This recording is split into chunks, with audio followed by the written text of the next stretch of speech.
اسلامی روایات میں کھانے کے آداب کو بہت اہمیت دی گئی ہے۔ حضرت محمد اور نوجوان لڑکے کی کہانی۔ ایک دن حضرت محمد ایک نوجوان لڑکے عمر ابن ابو سلمہ کے ساتھ کھانا کھا رہے تھے۔ کھانا شروع ہوتے ہی لڑکے نے مختلف جگہوں سے کھانا اٹھانا شروع کر دیا۔ یہ دیکھ کر حضرت محمد نے نرمی سے اسے چند اہم ہدایات دیں جو اسلامی کھانے کے آداب کو بیان کرتی ہیں۔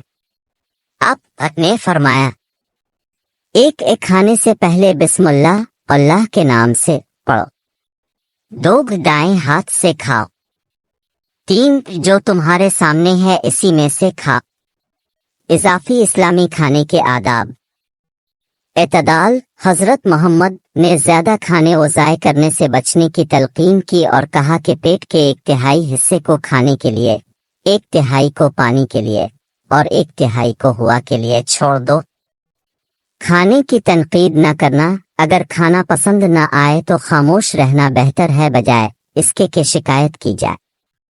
دوسروں کا انتظار کرنا۔ مل کر کھانا اور سب کے موجود ہونے پر ہی کھانا شروع کرنا ایک دوسرے کے لیے عزت و احترام کی علامت ہے۔ شکر گزاری۔ کھانے کے بعد اللہ کا شکر ادا کرنا اور الحمدللہ کہنا۔